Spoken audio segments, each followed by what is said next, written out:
System का second lecture हम start करते हैं।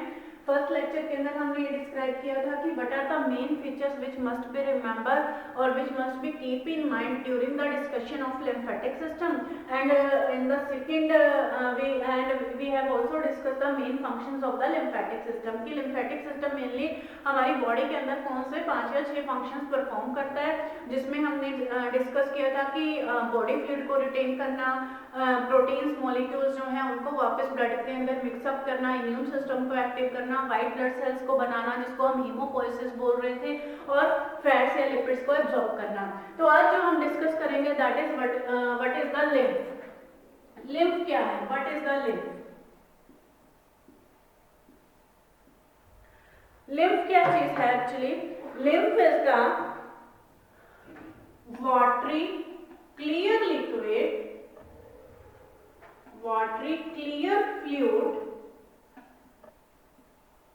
which is derived from the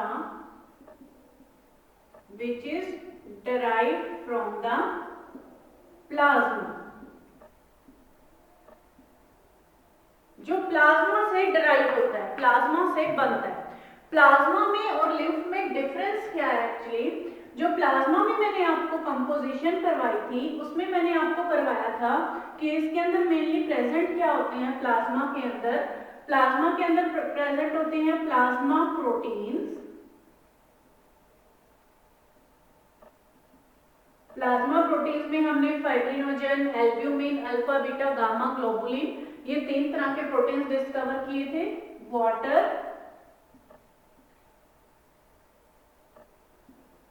white blood cells, water, white blood cells या कुछ मिनरल आयंस। तो जो लिम्फ है हमारा, लिम्फ के अंदर मेनली क्या प्रेजेंट होता है? Lymph is also derived from the plasma, लेकिन इसके अंदर plasma proteins are not there. Plasma proteins lymph के अंदर प्रेजेंट नहीं होते, जबकि इसके अंदर वाटर, WBC सेल्स और मिनरल्स ये सारी चीजें प्रेजेंट होती हैं। WBC सेल्स के अंदर मेनली इसमें कौन कौन से सेल्स प्रेजेंट होते हैं? That are lymphocytes,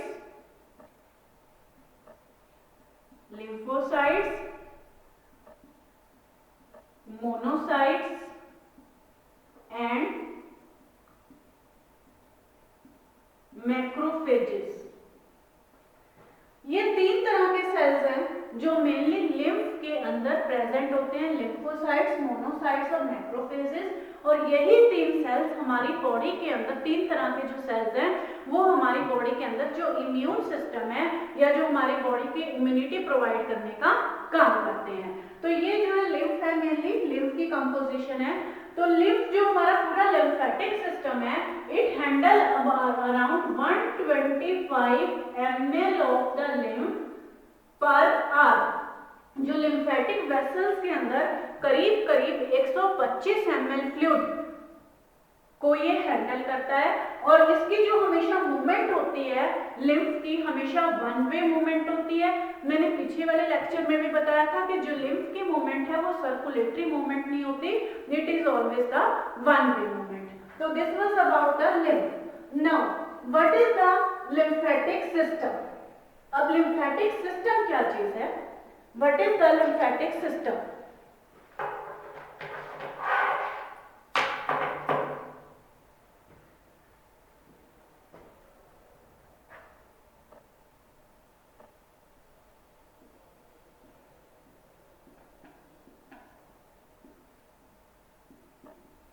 lymphatic system, lymphatic system के अंदर स्टेप बाय स्टेप चलते हैं। First is the lymphatic capillaries,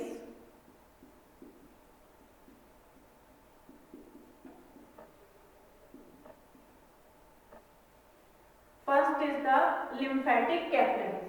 lymphatic capillaries है, जैसे मैंने यहाँ एक डायग्राम ड्रॉ किया है आपको समझाने के लिए। इसकी लेबलिंग मैंने इसलिए नहीं की ताकि आपको समझाते समझाते धीरे धीरे इसकी लेबलिंग करेंगे कि आपको इसमें क्लियर हो जाए कि इसके अंदर मैंने क्या बनाया है। अब जो ये डायग्राम है, ये डायग्राम में मैं आपको यहाँ शो कर रही हूँ, जो यहाँ हमने यहाँ हार्ट बनाया हुआ है और यहाँ कैपिलरी सिस्टम है, कि जो हमारा सर्कुलेटरी सिस्टम है, जो हमारी बॉडी के अंदर ब्लड सर्कुलेट होता है वो कैसे होता है। सर्कुलेटरी सिस्टम बाकी अगर आगे आपका नेक्स्ट डिटेल में आएगा तो उसको डिटेल में हम वहां स्टडी करेंगे। यहाँ जस्ट मैं थोड़ा सा आपको रिव्यू दे रही हूँ सर्कुलेटरी सिस्टम का, ताकि आपको इसके साथ लिम्फेटिक सिस्टम को अंडरस्टैंड करने में प्रॉब्लम ना हो। तो ये है heart, this is the venous system, this is the venous system, these are the arterial system, this is the arterial system,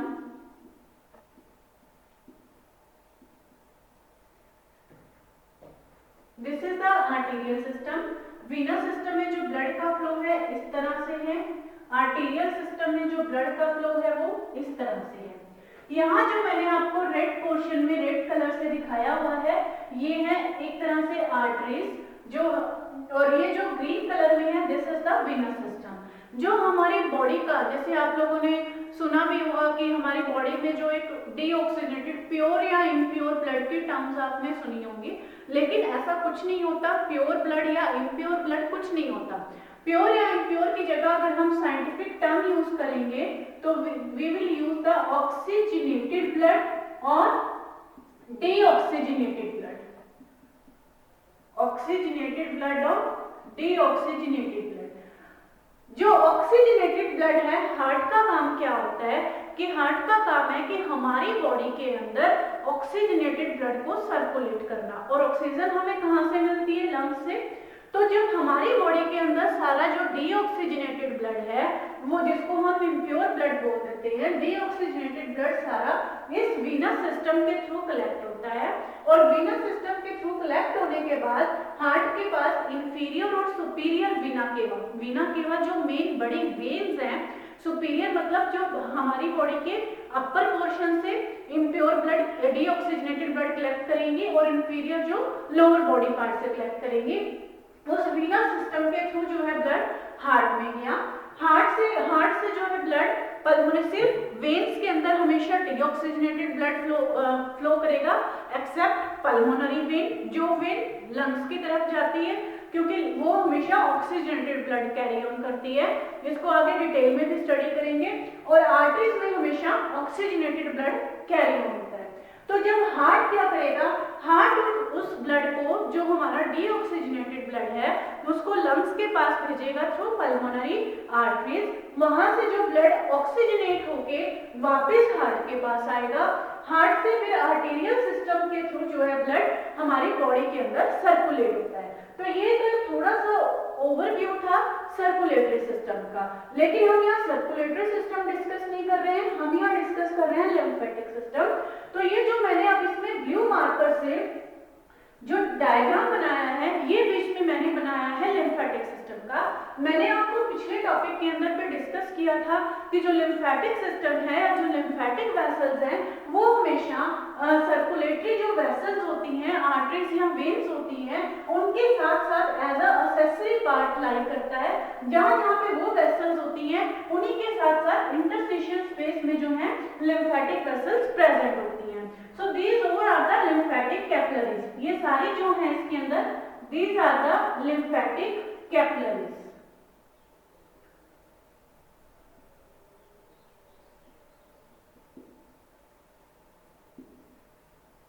These are the lymphatic capillaries। ये जो मैंने छोटी छोटी दिखाई हैं, ये छोटे छोटे lymphatic capillaries हैं। इनके बीच में ये छोटे छोटे टिश्यूज के स्ट्रक्चर होते हैं, जिनको हम मतलब कि स्मॉल टिश्यू के स्ट्रक्चर्स हैं, टिश्यू के लंप ऑफ मासेस हैं। तो these are the lymphatic capillaries। Lymphatic capillaries क्या होती हैं? ये भी इसी तरह से जैसे हमारी आर्टेरियोल्स होती हैं, मेनली इनका जो लिम्फेटिक कैपिलरीज का जो स्ट्रक्चर है वो वेन्यूल्स, जो वीनस होता है, वीनस सिस्टम होता है, उसके जैसा होता है, ऑलमोस्ट सिमिलर। जो लिम्फेटिक कैपिलरीज है, these are the single line. जैसे लिम्फेटिक कैपिलरी का अगर हम यहाँ स्ट्रक्चर ड्रॉ करें तो ये लिम्फेटिक कैपिलरीज है, जो इसके अंदर वाली तरफ जो एक ही लाइन में सेल्स जो अरेंज होते हैं, जिनको हम बोलते हैं endothelial cells. Endothelial cells, These are made up of the single lined endothelial cells. उसी तरह से ब्लड कैपिलरीज भी बनी होती हैं। इनकी परमेबिलिटी जो है लिम्फेटिक कैपिलरीज की परमेबिलिटी कंपैरेटिवली जो सर्कुलेटरी सिस्टम की आर्टरीज या वेन्स होती हैं उनकी कंपैरेटिवली इनकी परमेबिलिटी ज्यादा होती है, इसलिए जो ये वो वाला फ्लूइड या वो प्रोटीन भी एब्जॉर्ब कर लेती हैं जो हमारे सर्कुलेटरी सिस्टम की वेसल्स या आर्टरीज एब्जॉर्ब रीएब्जॉर्ब नहीं कर पाती। उसके बाद हम चलते हैं लिम्फेटिक कैपिलरीज के बाद लिम्फ वेसल्स, लिम्फ या लिम्फेटिक वेसल्स।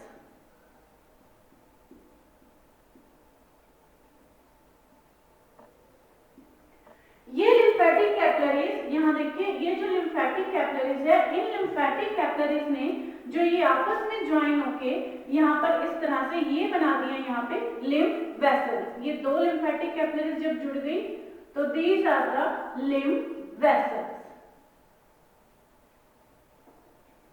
कुल मिला के दो छोटी पाइप्स आपस में जुड़ के लिम्फ वेसल्स बना दिया उन्होंने। लिम्फ वेसल्स के बाद यहां बनेगी लिम्फ ट्रंक, लिम्फ ट्रंक, और लिम्फ ट्रंक के बाद लिम्फेटिक वेसल के बाद बनेगी लिम्फ ट्रंक या लिम्फेटिक ट्रंक भी बोल सकते हो इसको। लिम्फेटिक ट्रंक के बाद क्या बनेगा? Lymph trunk. लिम्फेटिक ट्रंक के बाद बनेगी लिम्फेटिक डक्ट,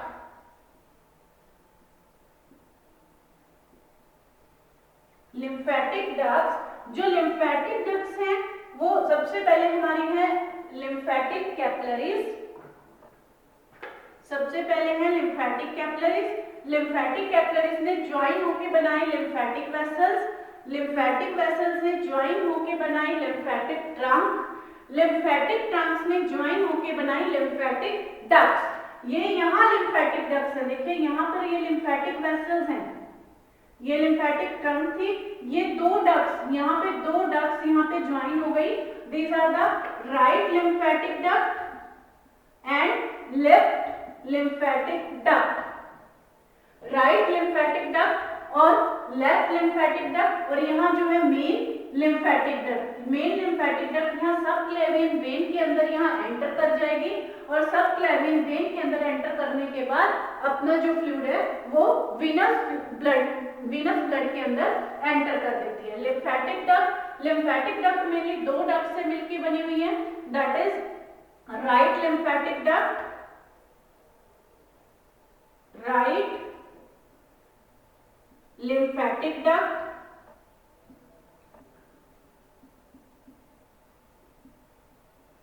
और लेफ्ट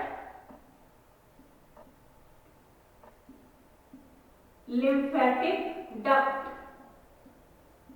राइट और लेफ्ट लिम्फेटिक डक्ट, जिससे यहां बनती है हमारी मेन लिम्फेटिक डक्ट। अब ये जो मेन लिम्फेटिक डक्ट है ये एंटर करेगी मेन लिम्फेटिक डक्ट किसके अंदर? In the subclavian vein, it will enter in the subclavian vein, and through the subclavian vein it will enter its fluid, interstitial fluid into the venous blood और venous blood से ये चला जाएगा heart के पास circulate होने के लिए। तो अब इसमें देखिए कि इसमें जो मूवमेंट है हमेशा वन वे मूवमेंट है, कहीं पे वापस सर्कुलेटरी मूवमेंट नहीं है। अब जो इसके अंदर एक जो स्ट्रक्चर बच गया, दिस इज वन, जो ये बड़ा वाला ब्लैक स्ट्रक्चर मैंने ये बनाया है, that is the lymph node, this is the lymph node. जब ये लिम्फेटिक कैपिलरी से जो लार्ज लिम्फेटिक वेसल्स के थ्रू लिम्फ नोड के अंदर ब्लड एंटर करता है, लिम्फ नोड को हम नेक्स्ट लेक्चर में डिटेल से स्टडी करेंगे कि एक्चुअली लिम्फ नोड होता क्या है। लिम्फ नोड एक टिश्यूज, मतलब एक तरह से आप ये कह सकते हो कि लम्प्स हैं जिनका ऑलमोस्ट स्ट्रक्चर जैसे हमारी किडनी होती है, कुछ ऐसा बीन शेप स्ट्रक्चर होता है। जो लिम्फ नोड का फंक्शन क्या होता है कि जो फ्लूइड इसमें एंटर कर गया लिम्फ नोड में, ये उस फ्लूइड के अंदर कुछ व्हाइट ब्लड सेल्स, कुछ लिम्फोसाइट्स, मोनोसाइट्स या मैक्रोफेजेस को प्रोड्यूस करेगा। दूसरा, अगर उसके अंदर किसी भी तरह के कोई फॉरेन पार्टिकल्स प्रेजेंट हैं विच में be harmful for our body, तो उसके लिए हमारे इम्यून सिस्टम को अलर्ट करता है। तो कुल मिला के उस फ्लूइड को एक तरह से प्योरीफाई करके वो आगे सर्कुलेट करता है बड़ी लिम्फेटिक वेसल्स में और लिम्फेटिक ट्रंक में, और उस लिम्फेटिक ट्रंक से वो जो ब्लड है या फ्लूइड है वो फ्लूइड हमारे वेन्यूल सिस्टम में या वेनस सिस्टम में एंटर करेगा थ्रू द सबक्लेवियन वेन, और सबक्लेवियन वेन से ये हमारे हार्ट के अंदर एंटर करेगा। So this is the mainly lymphatic system, जिसके अंदर मैंने आपको ये समझाया जो लिम्फ वेसल है, लिम्फ वेसल्स के अंदर मेनली 3 लेयर्ड कैपिलरीज मतलब जो वेसल्स होती हैं ये, लेकिन इनकी परमेबिलिटी कंपैरेटिवली हमारी जो आर्टरीज है या जो हमारा वीनस सिस्टम है उनके कंपैरिजन में ज्यादा होती है, और उनके कंपैरिजन में इनका जो स्ट्रक्चर है it is also very thin, और उनका जो ल्यूमन है वो भी ज्यादा वाइड नहीं होता, जो उनकी कैविटी है वो ज्यादा वाइड नहीं होती। तो एक तरह से ये इसका हम लिम्फेटिक सिस्टम है, ये हमने इसको यहाँ कर लिया कि लिम्फेटिक सिस्टम में मेनली कैसे कैसे कौन कौन सी वेसल्स आपस में कनेक्ट होती हैं और कैसे जो है ये फ्लूइड हमारे वीनस सिस्टम के अंदर एंटर करेगा। तो एक बार इसमें फ्लो इसको दोबारा से देख लेते हैं कि लिम्फेटिक सिस्टम के अंदर कौन कौन से पार्ट आएंगे। First one is the lymphatic capillary, second one is the lymphatic vessels, third one is the lymph nodes, fourth one is the lymphatic trunk, and fifth one is the lymphatic ducts, right and left lymphatic duct, and sixth one is the main lymphatic duct, और main lymphatic duct से जो blood जाएगा fluid जाएगा वो जाएगा हमारे venous system में। Now next is the flow of the lymph, और flow कैसे होता है इसमें lymph का flow of lymph in the lymphatic system।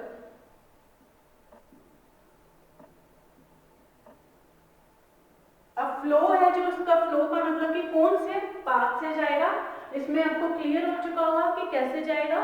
First one is from the interstitial fluid,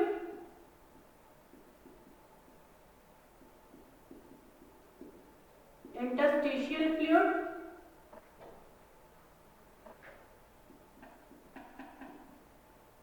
interstitial fluid, interstitial fluid से जो आगे कहां जाएगा, it will goes to the lymphatic capillaries, lymphatic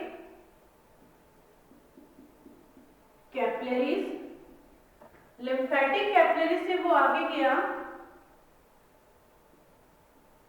lymphatic vessels,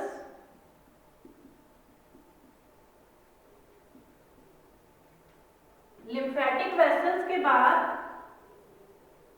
afferent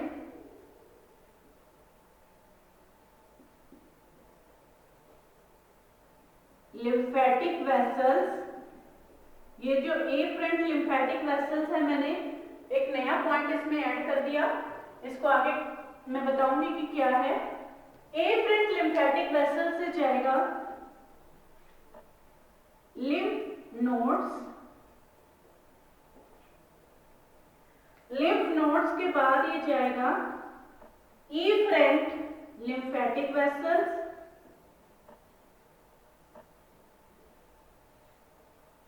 efferent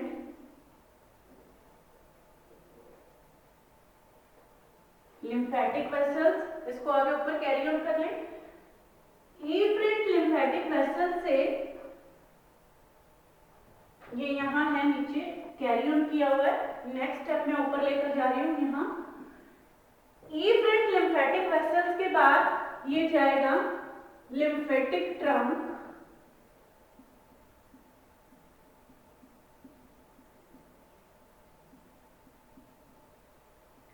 lymphatic trunk से it will divide into two portions, that is right lymphatic duct, right lymphatic duct and left lymphatic duct, उन दोनों से join करके बनेगी main lymphatic duct,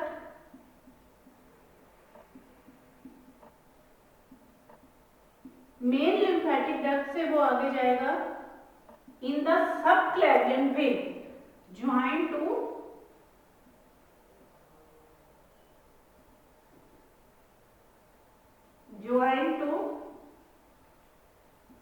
subclavian vein, और इससे जो आगे चला जाएगा it will goes to the venous blood. So this is the complete path. ये complete path है lymphatic system का. अगर आपको ये complete path lymphatic system का याद है, ये डायग्राम आपको अच्छे से समझ में आ गया है, तो आप lymphatic system के ऊपर पूरा अपने आप एक डिटेल्ड जो भी है नोट लिख सकते हो. ये कंप्लीट पाथ है. First step was the interstitial fluid. Interstitial fluid से गया लिम्फेटिक कैपिलरीज में, वहां से गया लिम्फेटिक वेसल्स में, लिम्फेटिक वेसल से गया एफरेंट लिम्फेटिक वेसल. अब ये एफरेंट लिम्फेटिक वेसल क्या है? एफरेंट जो lymphatic vessel actually this is the afferent lymphatic vessel. Afferent lymphatic vessels होती हैं कि जो वेसल्स ये लिम्फ नोड्स को तक ब्लड लेके जाती हैं, जो लिम्फ नोड तक ब्लड लेके जाती हैं वो तो होती है एफरेंट लिम्फेटिक वेसल्स, और जो लिम्फ नोड से ब्लड वापस बाहर निकालेंगी, लिम्फ नोड से लिम्फ ट्रंक तक लेके जाएंगी, लिम्फ नोड से वापस ब्लड बाहर आ जाएगा, फ्लूइड बाहर आ जाएगा, उसको हम बोलेंगे एफरेंट लिम्फेटिक वेसल. मैंने शायद कहीं जगह पे ब्लड वर्ड यूज किया है, ब्लड नहीं सॉरी फ्लूइड है. इसके अंदर कोई ब्लड फ्लो नहीं करता लिम्फेटिक सिस्टम में, हमेशा फ्लूइड फ्लो करता है जिसको हम लिम्फ कहते हैं. एफरेंट लिम्फेटिक वेसल उससे गया ये लिम्फ नोड्स में, लिम्फ नोड से फ्लूइड बाहर निकला, लिम्फ बाहर निकला किसके थ्रू? एफरेंट लिम्फेटिक वेसल्स के थ्रू. एफरेंट लिम्फेटिक वेसल से जो ब्लड फ्लूइड गया हमारा लिम्फेटिक ट्रंक के अंदर गया, लिम्फेटिक ट्रंक से जो ये गया राइट लिम्फेटिक डक्ट और लेफ्ट लिम्फेटिक डक्ट. राइट और जो लेफ्ट लिम्फेटिक डक्ट है, राइट लिम्फेटिक डक्ट जो हमारा सिर्फ 15% ऑफ जो बॉडी है, सिर्फ उसमें आप ये कह सकते हो कि write head trunk, write head और थोरैक्स रीजन से और राइट जो आर्म है सिर्फ उससे लिम्फ कलेक्ट होता है. बाकी सारी बॉडी से, पूरे लेफ्ट पोर्शन से और जो कुछ एक जो लेफ्ट जो एब्डोमेन के नीचे जो बॉडी का इवन राइट और लेफ्ट दोनों पोर्शन से जो लिम्फ है वो लेफ्ट लिम्फेटिक डक्ट के थ्रू कलेक्ट होता है. तो इन दोनों ने ज्वाइंट पर होकर यहाँ पे बना दिया मेन लिम्फेटिक डक्ट.